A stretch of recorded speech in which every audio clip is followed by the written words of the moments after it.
we plan to make about 25 to 30 investments, but out of that we have done about 10, and usually our ticket size is about 50 lakhs to 1.5 CR. Okay. So roughly we have done about 7-8 crores invested so far. From your personal capital, the one that you invested is Correct. 3.54x. Correct. What are the top 5 sectors as an investor you should look out for? Depends a lot on in terms of what kind of bets you want to take. Climate is important, sustainability, because a lot of waste is there. So a lot of manufacturing is shifting from China and other countries to India. The first investment like you did from your personal capital, what was that check size? I have a beautiful framework, and that helps me even when investing from Warmup. So there are 3 important elements.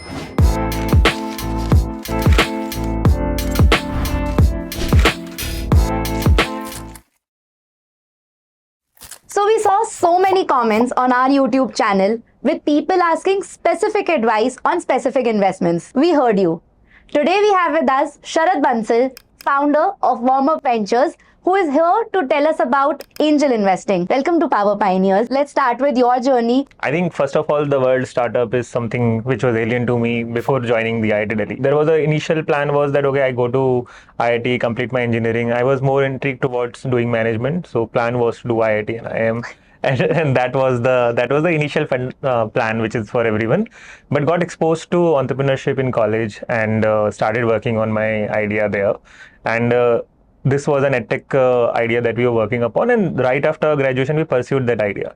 So last 8 years we've been working on an edtech business which works with the schools, helping them to make more STEM education for students. The name of the company was Tinkerly. I was mostly looking after fundraising element of that, financial controls, management, new initiatives. From 2020 onwards, I started investing small checks into startups also. When Tinkerly reached to a situation that, okay, there is something new that I can do, I had 2 options. One is that to start something additional, something new. And the second option is that why not to go into VC side. So I realized that, okay, if I start something new as a founder, I might be able to do 3 or 4 large things in my life. As an investor, early stage investor, I could be part of like 70, 80 large stories in my life. So I thought of that second option. Me and some other friends who were doing angel checks out of Jaipur, we thought of creating a founders fund. So we launched Warmup, and then here I am. Oh wow, that's so nice to come to this point, right? You know, building this fund, having that exit. Would love to understand as a founder, right? I talk to a lot of salaried people, and I think Yes. It gets easier with salary coming in, SIPs going out. But how does it work for a founder? The biggest learning as a founder that I got about money management is do not look much on P&L, but look more on cash flows. Because I was looking after finance as well in Tinkerly, and that learning came to the personal life as well. So again, this is going in parallel. Like if I make a decision for Tinkerly, I'll keep their projections and expenses in mind. If I'm doing my projections, that okay, what are my liabilities, future liabilities, and how much risk I can take in my investing. That is how my personal investing is happening. Okay. And I am youngest in the family, so I had limited liabilities, so I could take more riskier option. By the time I started earning decent from the startup, I started investing into primarily into other startups. Wow, so that's quite a risky play, right? I mean, Absolutely. When we raise capital from investors for the fund, we take that, okay, you might plan to invest 2 to 5% of your wealth. Mine might be going about 75-80%, but that is not something I would recommend. If you plan it well, then you can decide better that, okay, how much risk you should take. Wow, around 75-80% of your corpus is into startup investing. Where is the rest, 20-25%? Initially, when I started getting some surplus capital, I started doing FDs. As a startup founder, I mean, sometimes you might need immediate capital. Then eventually I realized that, okay, better approach is to do SIPs. So my remaining is going into SIPs and mutual funds, you can say that way. Got it. Very interesting. Let's deep dive into the whole angel investing phenomena. Tell us about Warmup Ventures, how you started, how did you decide on picking your first few investments? Just walk us through that. The first investment personally I did is in 2020, which was not primarily a financial investment. I and 2 other founder friends of mine from Jaipur, we invested in a startup accelerator. In 2022, we realized that, okay, when we are writing direct checks, you have very small negotiation power with the company.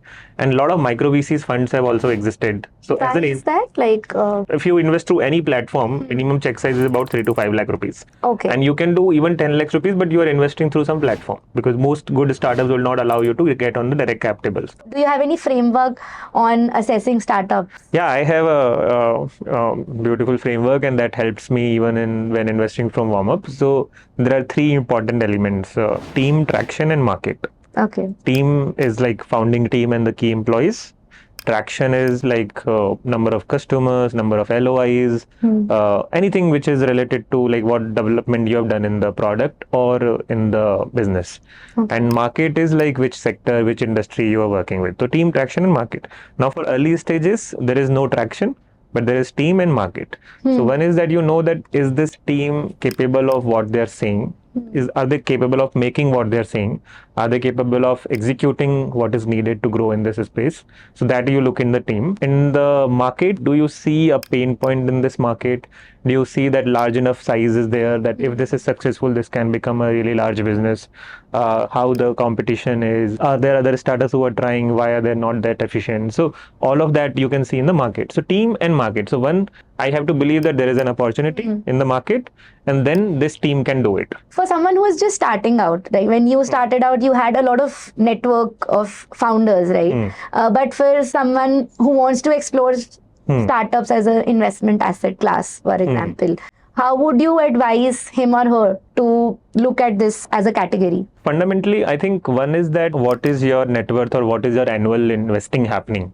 Firstly, you should calculate from there. Okay. So unless someone is having a net worth of about, you can say more than 2 crores, which is liquid net worth, or you can say other than your home where you are living in, Right. or someone who is having annual investing of about 50 lakhs plus, investing, not the earning, investing of 50 lakhs plus, they should start investing as an individual into startups, which is, I mean, standard advice that I'm giving to anyone. Now it depends on your risk taking appetite, that okay, you can do early as well, you can do lesser in liquids and all those things that I was earlier mentioning. So that is first. And then 2 crore net worth example is something also comes from SEBI, that if you have to be defined as an angel investors, you have to declare that you have a minimum 2 crores of net worth. Oh, okay. And that is fair also, because if you have 2 crores, you would do something in land, you will do something in commodities, something in market, and then after that, roughly about 2 to 5% of your net worth should go into startups. Ideally, that is something that I advise to someone who is not coming from a startup background. Now, second is there are several ways of doing it. So first of all, if they do not have the direct network of doing it, they should start creating that network. So they can always reach out to founders, attend, try to speak to them, try to see if they can add any value in that company. They see that opportunity. So let's say you are working in a finance or fintech company, and there is something you find out that, okay, this is a pain here. Now you can find out who is solving them.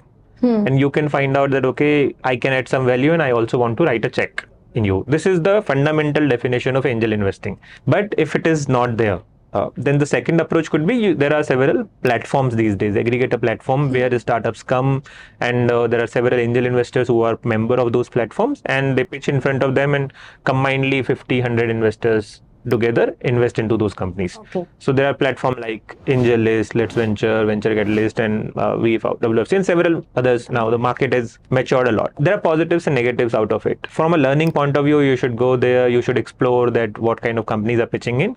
But the drawbacks is also that because they are investing as a group, so you may not be having the enough control there. As a retail investor, can I invest in your fund, or is it only for the elite folks?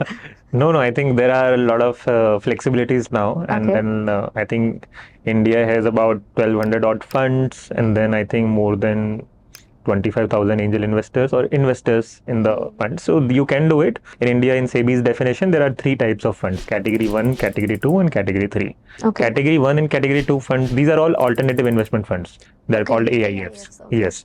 And then so category 1 and category 2 AIFs are meant to be investing into private companies. So category 1 has multiple classes, but one of them is angel fund. So using angel fund, there is a definition that if you are investing minimum 25 lakhs in the fund, which could be for next 5 years. So let's say if you want to invest minimum 5 to 10 lakhs rupees per annum, then you can invest into angel funds. You can commit to angel fund, and as and when they are investing into startup, you can invest in those companies. Okay. Category 2 funds are venture capital funds. where the minimum investing amount is about 1 CR.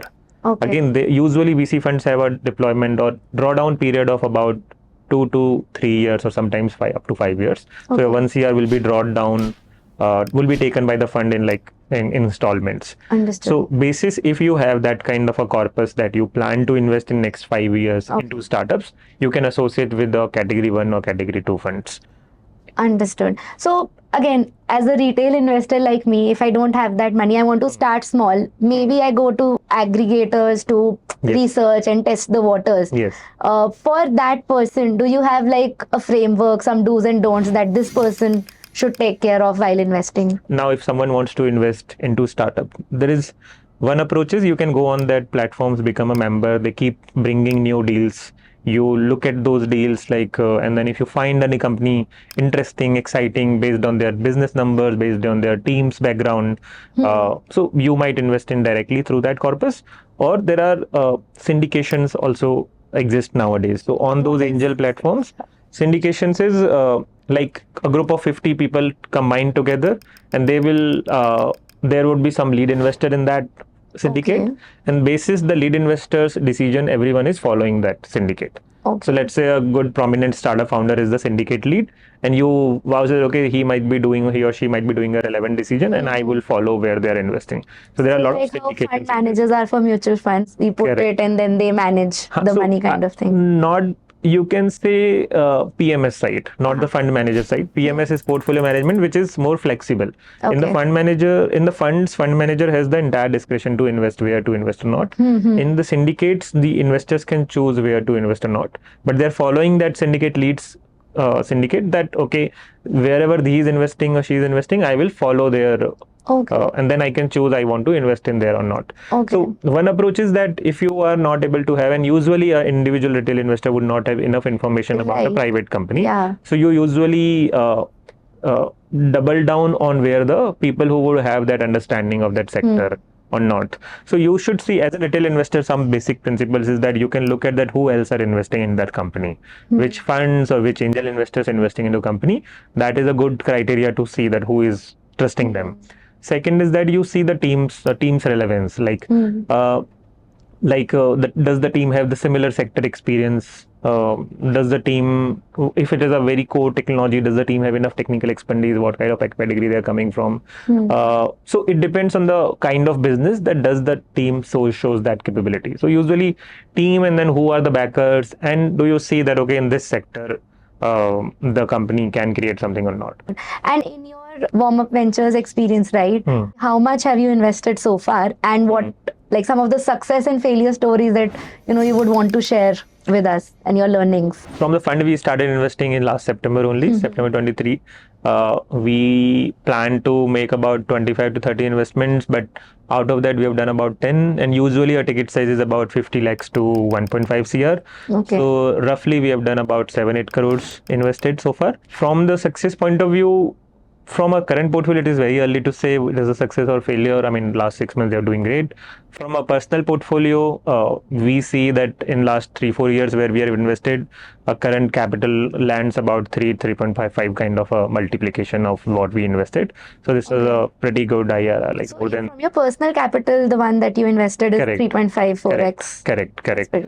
So yeah, that is landing there. So I think, but it is not, it's like distributed it between companies, different companies doing. So they have done, one company is getting acquired, can't disclose, which is into fintech segment. One company is very highly profitable, and they might be getting for an SME IPO in next 2 years.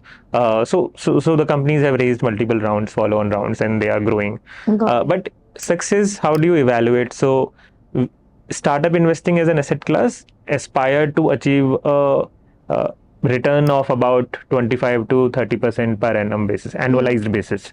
So which you call IRR. So let's say in 5 years, I would say annualized growth of about 25 to 30%. And there are Indian funds who started in 2011, 2015, who have delivered that kind of a rate. So in early stage investing, which is pre-seed or seed stage investing, usually the desirable return is about 25 to 30%, or you can say a 10% alpha on index market indexes. So Okay. if your public markets in that duration are delivering about 14-15% if you're very efficient there, and then you can get additional 10% because of the risk that you are taking and because of the illiquidity of this investing asset class. Right, understood. As a retail investor, could you guide on, say, what are the top 5 sectors as an investor you should look out for? Depends a lot on in terms of what kind of bets you want to take, how patient your capital is. So, but I think a lot of developments in India are happening towards climate, sustainability, deep tech, AI, and hardwares, so which is like you can say silicon based, and this is all driven from macroeconomic factor, from global trends and also Indian policy trends which is happening. So Indian government is considering creating a 5,000 crore deep tech fund which will invest in further funds, and that means you can see a lot of follow on capital. There is a like silicon policy came in terms of manufacturing in India. There is a biotechnology policies coming in, which is like how they are supporting those core innovation led companies in India. So government is bringing a lot of policies to support them. The first investment like you did from your personal capital, what was that check size? So we were 3 friends together and we invested 5 lakh rupees. Okay, this was back in January 2020. 2020. Have you made return on that? On paper, this has grown to about 15x, but we have been offered exits couple of times, but yeah, still, I think that I mentioned that it was a learning investment, so we really do not want to come out of it. Got it. What I realized from today's conversation was, from a returns perspective, I think there are n number of ways out there to make returns. You mentioned 25, 30, but the key to be a good, I think, angel investor or a startup investor is to actually have that passion for startups, for mentoring them, and you know what you said, I think, in the beginning, that if I do something of myself, मैं 3-4 ही कर सकता हूँ, but through investing I can do 70, 80, and I think that is what probably makes a great startup investor. So thank you for sharing all of these learnings. I hope this will be useful for our viewers as well.